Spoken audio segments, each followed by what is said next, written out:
my name is Maya. I'm 16 years old, and I've had the privilege to go to France for the past 7 months.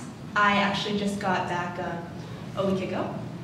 And first I'd like to say that, of course, I went with Rotary Club, which was amazing. Me and my mom hosted 2 exchange students before I went, and we decided that I should go abroad. Of course, I'd already been to high school for 2 years and I was getting really bored. It feels like the same thing happened every day. You know, I would get up, go to school, whatever. So my mom said one day, hey, we've hosted 2 exchange students, why don't you go somewhere? And we looked through a bunch of different organizations, and you know, they're all really expensive, or they require 5 years of language prior to having gone. And so we actually looked into Rotary, and they made it so easy. Like, we just went in there, it was affordable, and so yes, that's my spiel to Rotary. And now I am going to talk about my experience. So, next slide please. Before I went, I competed with about 50 people. We all wanted to go. This is the people that got chosen. So we had a weekend, we did interviews, and we just found out where we're going for this picture. You can see we're all wearing our blazers. So this is us. Next. Johanna also got to go to France. She went to the south of France, I went to the north of France, so we never met up, but it was very exciting to have someone from Colorado going to France. These are people from all over the world, and they're all exchange students, and we got to meet in France. You can see behind us is Mount Saint Michel, and we're all here, and it's just amazing to have so many exchange students with you, knowing exactly what you're doing, exactly what you're going through. So I got to my first host family. This is my first host mom. I did not know 1 word of French. I couldn't even say hello. So I get here, I am so overwhelmed. I call up my real mom the first day. I say, Mom, get me a ticket home now. What am I doing? So my mom says, okay, honey, you've been here 10 minutes. So I didn't go home. I stayed 7 months. And my first host family was amazing. I had never lived a lifestyle like this. They had a house, huge house, 3 stories, maids to do everything. We lived on acres and acres. There was a zip line going through the house. Next picture. And they had horses, which was incredible. I was so terrified of the horses. I would walk past them every day, and one day my host father said, you can get close to them, you know, they're not going to kill you. But, so one day, I walk by the horses, I touch one of the horses, and it just stares at me, and I'm so scared. I don't want to back away. But, you know, it didn't hurt me, and after that, you know, I felt like I improved my relationship with horses, so that was a good thing. Next. This is my host brother. When I first got to France, I was speaking a lot of English. Actually, all I was speaking was English for the first month because, again, I didn't know 1 word of French. My host brother did not know 1 word of English. So, you know, it was very hard. He did manage to get some information across. The first day I met him, he said, hi, my name is Charles, and I am Playboy, you know? So, yes, Charles was a model. And actually, after I started speaking French, he was an amazing source to go to because he didn't try to speak English with me, and you know, he was a great friend to have. So, thanks. My family was so excited of the prospect of Thanksgiving. They wanted to know all about it, and finally they said, you know what, we are going to throw you a Thanksgiving party. And okay, there was no turkey or mashed potatoes or what are you grateful for, but there was cocktails and fancy dresses, so it wasn't a Thanksgiving party I had ever had, but you can see me here with my second host sisters, and Grace is over there. You can't really see her, but I was fortunate enough to have another exchange student in the same city as me. Her name was Grace. She was from Taiwan. You can see her with her host sisters here too. And we became best friends. It was amazing. Next. And not only was the Thanksgiving party amazing, but at the end, my host father said, "Maya, I have a surprise for you." We all went outside and there were fireworks. They were so, I don't even know what to say about that. It was the best surprise I've ever had. Next. This is my first French friend from my school. Her name was Mary, and I put her up here because having that one friend that's French, you know, she's not an exchange student. You don't have to be friends with her. It's not forced. That was amazing to finally start to see myself slip into the culture. I can make friends here. I can do it, you know? Next. Me and Grace had 2 classes. We had the normal class that we went around with, and then we had an English class. These were students that could not speak English. It was hard for them. They didn't get it. And we did all the work that they did in English. We did it in French. So this class was monumental for us to start learning French. At first, the students thought we were amazing. When they heard us speak French, they thought, wow, these people are incredible. Then they heard us speak French, and they were like, okay, these people aren't that cool.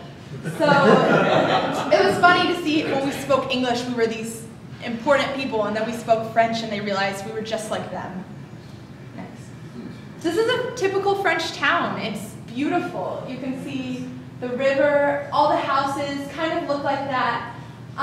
You know, it's just so different from what we have here, but it's beautiful. I was fortunate enough to get to visit one of the American exchange students. We became great friends. She lived in a town called Parthenay, it was close to my town, so I got to visit her quite frequently. Next, this is her town. And there's so much like this. That the food is amazing. There's all these bakeries, and they put the food outside in the glass windows, and you just, you know, like, you want to go in. You want to go in there and buy the food. It's wonderful. Next. Okay, so this was my second host family, and I had 2 sisters. I had another host brother who's not pictured here, and my second family was amazing because I had been with my first family for 4 months, and my French was not yet developed. It wasn't there because my first family, my host sister and my host dad were fluent in English. So I wasn't speaking French as much as I could, and that is a big disappointment in my heart. But my second host family, none of them knew any English. They didn't know a word. So staying with them, I got there after 4 months, and suddenly I was like, oh, I'm expected to speak French, okay. So I got to speak French with them, and it was just amazing how after staying with them, it was like my French was going up steadily, and then staying with them, it just rocketed up, and it was a great experience. They lived in a great house too. Like, every host family you stay with is, you know, wealthy, but it wasn't just that, it was how close I got to feel with them. And one thing I want to say about this is I actually had some trouble with my second family at first because staying with my first family, I was expected different things. They didn't really my first family wanted a relationship with me, but we didn't have mutual dinners. It wasn't like that. While as my second family, they had already had 2 exchange students. They wanted to be a huge part of my life. They wanted to know about everything. And so at first, I didn't know that. I didn't adapt, and I needed to. So coming with the second family was great for me to learn how to adapt. You have to adapt for the different families because, you know, they're different. Next. And then my 2 host sisters, who I absolutely love. I got so close to them. And a funny story, my host sisters love to play pranks on me. So one day we were all sitting around painting each other's nails, and they said, you know what, Maya, our dad has decided that we need to teach you more French because your French isn't quite there yet. So they taught me some words, and they said, when our host dad comes home from work, we want you to say those words to him to practice. Well, let's just say I said some inappropriate things. And But the good news is the host dad understood, so it was all okay. Next. And another picture with my host sisters. My host sister, Valentine and Charlotte. Valentine was always getting hurt. I stayed with them for 3 months. She broke her arm twice. She broke her leg. And it was sad. It was so sad. And my host dad was a doctor. So, and another thing you can see is kind of like the dress I'm wearing. I'm going to take a moment here to just say how different fashion is in France. I came to France with my wardrobe, my nice jeans, my beautiful t-shirts, my nice flip-flops. I went to school one day in a t-shirt. No, not okay. It's just different. Like, I had to buy a whole new wardrobe. My first host mom, she saw me, she said, "Oh, your clothes are nice, but you need to get some new ones." So she took me shopping. I didn't realize how much I was spending till my mom sent me a text in the next 2 hours saying, "Why did you just spend $400? But I got new clothes, so. Next picture. This is a good picture of Grace. She's the one on the very left, she just was my best friend because we were both exchange students. We lived in the same city. We went to the same school. And she actually decided to throw a party for the Chinese New Year because that was very special to her. So she invited the other Taiwanese exchange students, and she threw a huge party. She made all the typical Chinese food, and it was so much fun because I think one of the funniest things for me is I was in France, I had a Taiwanese best friend, I was celebrating the Chinese New Year in France. It was so crazy and fun. Next picture. And then this is the party. You can see my host sisters, Grace's host sisters, our French friends, our Taiwanese friends, and it was just a huge cultural difference. I actually spent the night there with Grace, and they were speaking Chinese the whole time. So for me, it was like, okay, it was another culture shock, you know? It was fun. Next. And then me and Grace on Valentine's Day. Grace actually got chocolate from a boy, I guess, but we still haven't figured out who gave her chocolate, so. Next. And this is the chocolate that, I'm glad she came over because I got to eat some of that chocolate and it was delicious. Next. Okay, I'm going to take a minute to, I guess, rant on this. As you can see, it says, "Who tall are you?" Yeah, that's pretty self-explanatory, but this is everywhere in France. So for the French people, they love American culture, they love English, they love England culture, and you always see them walking around with the American flags on their shirts, and you always see them saying, they say English words, they say cool, they say what's up, they say hello, and you just want to tell them no, stop. So there's stuff like this everywhere, and they mass produce these items, and it says stuff like, "Who tall are you?" There's so many examples. And they have this stuff hanging in their house. They're selling this stuff, and it's horrible English. And I mean, does anyone even correct that, or do they use Google Translate? Because I've used Google Translate and don't rely on that. Next. So I got to go to the Alps, and it was just incredible. I snowboarded the first day. You can see my host's brother in the back. And I mean, I got to go snowboarding in Colorado a lot, so it was, it was good. I knew how to snowboard, and it was good. Next picture.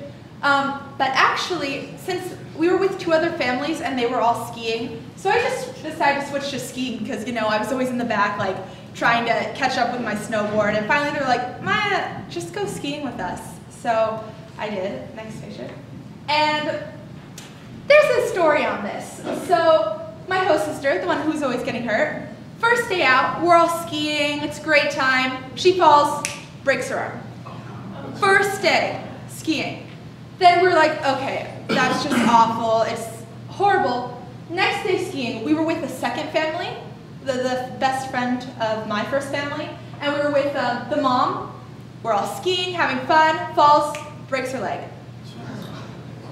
And the third day, of course, my other host sister, you know, she decides she needs in on the action and she gets sick with the flu. So, you know, it was kind of, we had like a hospital. It was interesting. Next picture. And then me skiing, so much fun. Next picture.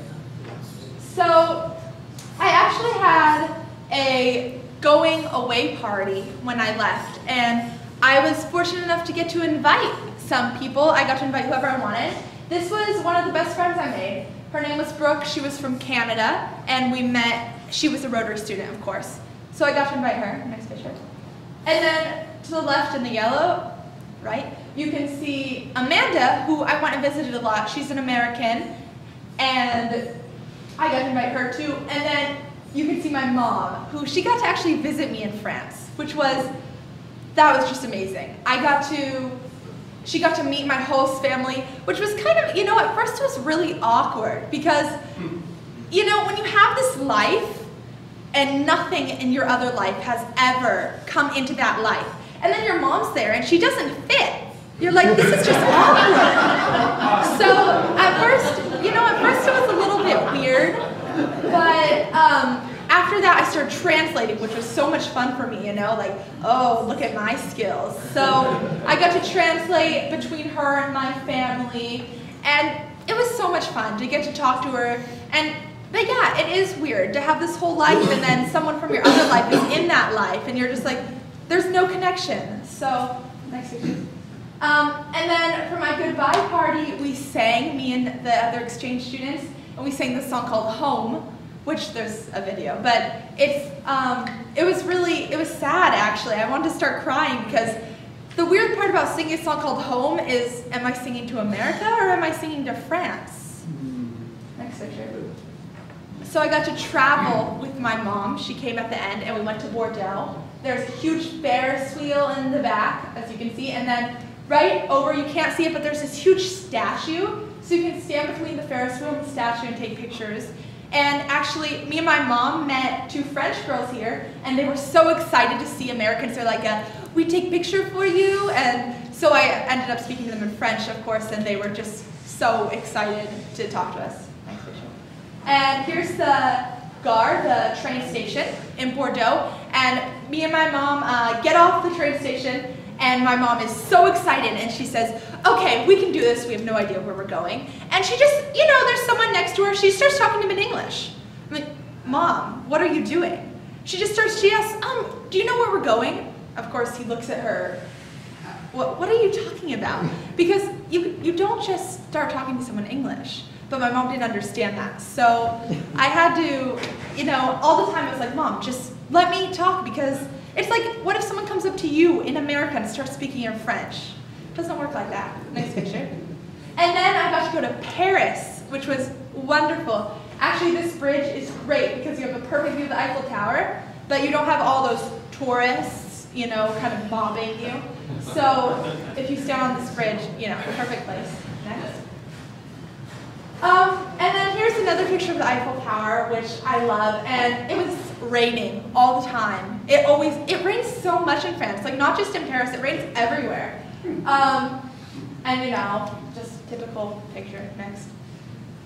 Okay, so I have about 5,000 pictures of stained glass.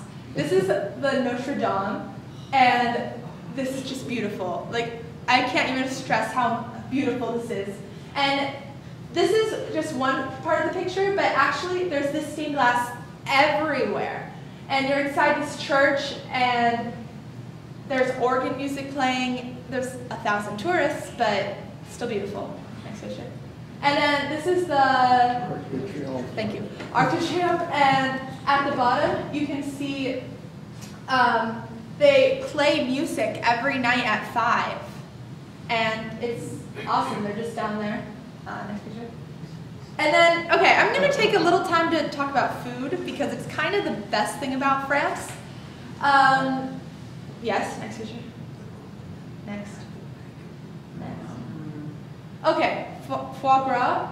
I personally didn't like this, but they eat this all the time. Like, they eat it before every meal. Yeah, next. And, okay, now my chocolate spiel, of course. This is an Eiffel Tower made entirely out of chocolate. Oh. And at the bottom, of course, it says don't touch in every single language.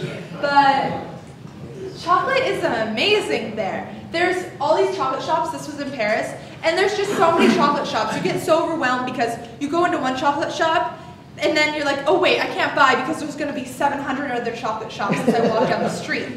And you just, of course, you want to eat it all, and so you do eat it all, and you're in France, so who cares? But, okay, next picture. More chocolate. They have this everywhere. Thanks. And this was a boat made entirely out of chocolate. It's really exciting for me. Next. Okay, these are called macarons. I think someone said they were in America. I've never seen them in America. Yeah. But they have these kind of macarons everywhere. And they have shops, like a good-sized shop, the size of this room. The whole thing is just macarons, like different colors. And one can be up to $5, €5. So they're really expensive, but I had some and they're amazing, of course. So, next picture. Oh, and me eating a meringue, which is great. They're nothing like the ones you buy at Trader Joe's. These are really good. Next. Mona Lisa. I got to go to the Louvre. So when you first get into the Louvre, of course, there's huge signs everywhere saying Mona Lisa this way, because it's the thing everyone wants to see. We went to the Mona Lisa first, and okay, I was disappointed because it's tiny. It's this size, and there's 1,000 people in front of you, like trying to look at it and take pictures. So finally, me and my mom, you know, we like get in there, we get to the front, we push our way through. I'm still disappointed. It's tiny, and it's covered behind this huge sheet of glass. But okay, it's cool because you go over there, her eyes are looking at you. You go over there, her eyes are looking at you. You stand in front of her, her eyes are still looking at you. But, you know, it's cool. It's cool, but, next picture. But there's this right behind it. It's huge, and no one cares. Like, I cared. I thought it was awesome. And so, you know, I was like, okay, Mom, let's go spend our time at this painting because there isn't 1,000 people over here, and it's not covered in glass. Next picture. This is right outside the Louvre, and it's not as known as some things in Paris, but it was my favorite thing that we visited. It's called the Lock Bridge in English, and there's locks on this entire bridge and on the other side too. And what people do is usually couples come and they tack the lock on it, and then they throw the key into the water, so you know they have eternal love. Like, it's really cute. I'm sure half of those people are divorced by now, but it's awesome. I personally love it, and when we were there, we actually got to see a couple doing it, which was so cute. And then, you know, they took all these pictures, and they're so excited, and I didn't have a lock because I was just with my mom, but it was really exciting. Next picture. Okay, okay, so I actually kept a blog when I was in France, and this is kind of, you know, come check out my blog, myfrance.blogspot.com. But the funny thing about keeping a blog is that, first of all, I wrote in English, but then, so I had a lot of French people, of course I promoted my blog, so I had a lot of French people like come up to me and say, you know, your blog doesn't really make sense because I translated to French. So, you know, that was hard because I didn't know whether to write in French or English, but I just wrote in English because my mom was so excited. Every day she texts me, when's the new blog entry coming out? I've refreshed 10 times and there isn't a new one. But, you know, whatever. So I still have to finish it up, but if you want to take a look at my blog, it's there. Next picture. What did I learn? I learned French. That was huge. When I got there, as I said, I didn't know anything. And learning, I just feel like a better person now that I know French because it's a second language. I didn't know any other language. I didn't take any language in school. So learning French was awesome. And I think I need to finish. Okay, so I'm finished. But thank you. Yes, I think there's a question slide. Did you, the families were Rotarian as well? My second family was a Rotarian family. My first family was not. They couldn't find enough families, so they just went around asking. What city were you in? I was in La Roche-sur-Yon, which is in Normandy. What would you change in your introduction when you went there, where you were trained to go there? What would you add to it now that you've been there in your indoctrination? I would have wanted to be warned more. Like, I feel like I had no idea what I was getting into, which is good, but also it was just so huge. Like, I wish someone would have looked me in the eyes and said, you're about to get into the biggest culture shock of your entire life and you better watch out. So, yeah. Okay, Maya, thank you very much.